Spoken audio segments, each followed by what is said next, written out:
好，我是电塔少女 Honey。大家现在看到的这一组呢，就是 JBL 家他们出的真无线音响。JBL 大家应该不陌生吧？他们之前出的蓝牙喇叭，因为高 CP 值、高音质，所以拥有一票爱好者啦。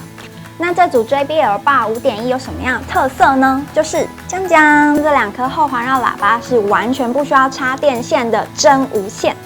首先来看一下它的配件吧。除了主音响、2颗环绕音响、中低喇叭跟遥控器之外呢，它的配件还有线材也是提供的很齐全，不需要自己额外准备哦。电源线、HDMI 线、光纤音源线还有 AUX 音源线都有。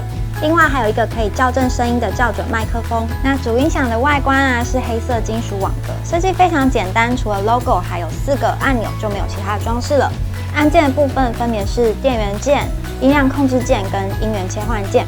那它的接孔都是在后面的，有3个 HDMI 孔、USB 孔、AUX 音源输入端、光纤音源接口，还有一个支援4K 影像的 HDMI ARC 输出孔。好啦，那我们现在就把主音响安装到电视上咯。先把电源线插上 AC 电源的插口，然后用 HDMI 线连接主音响跟电视。如果你的电视是有支援 ARC 功能的话，就只要接这个有写 ARC 的孔，不需要再另外连接其他音源线，就会有声音咯。不过如果没有支援 ARC 功能的话，就要额外再连接音源线哦。那低音炮只要接上电源之后，它就会自动连接上主音响了。连接上之后后面的指示灯会变成白色的，这样就代表连接成功哦。那音源线接好之后要再回去用音源切换键把音源切换到正确的，这样才可以播放哦。那接下来看一下这2颗真无线环绕喇叭。一般坊间上称的无线，可能指的是跟主音响之间没有线材连接，但是本身还是需要接电的。但是 JBL Bar 5.1他们的环绕喇叭是真的无线哦，连电线都不需要接哦。平时呢，插在主音响2侧充电的时候，声音会以2.1声道输出。那它是以磁吸的方式接上去的，充电3小时就会有10小时的续航。那拔出来之后声音会以5.1的声道输出，看电影的时候超震撼，而且没有线材的束缚想放在哪里就放在哪里哦。那接着来跟大家示范一下要怎么使用这个校准麦克风。为了让声音的环绕效果更好会建议使用校准麦克风去校正一下它的声音。那使用的方式呢，就是先把这个麦克风连接到主音响上，把校准麦克风放在平常会聆听的位置，然后为了让环绕效果更好2颗环绕喇叭会放在后方2侧。打开主音响电源之后，长按遥控器上的校正按钮，然后它就会开始自动校正咯。那在校正的时候要尽量保持空间安静，不然会影响校正的结果哦。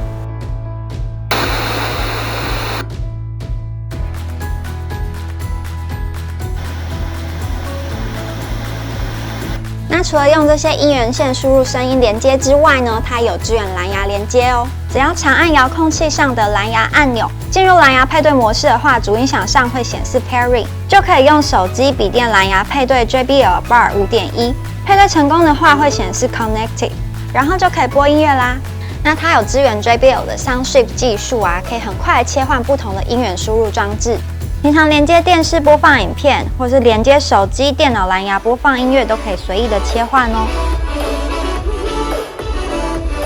那 JBL Bar 5.1有支援杜比音效 DTS 技术，所以在看电影玩游戏还有听音乐都超级有 feel 的。那我们这里也实际找了几首音乐来感受一下它的声音效果哦。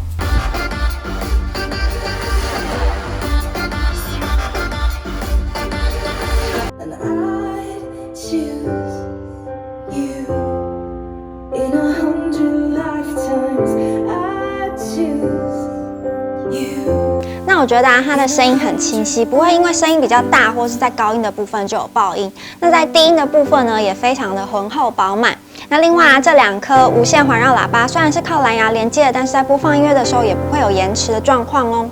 那我觉得JBL Bar 5.1它的外观真的非常的简洁，不管是放在什么样的装潢风格空间都非常的合适。那另外这2颗环绕喇叭也是真的无线的，可以适应各个空间的摆放。那另外就是它的音质真的是无可挑剔啦，尤其是在看那种剧院大片的时候真的超级爽的，非常的有临场感。那以上就是我对 JBL Bar 5.1的分享啦，提供给各位套友们参考。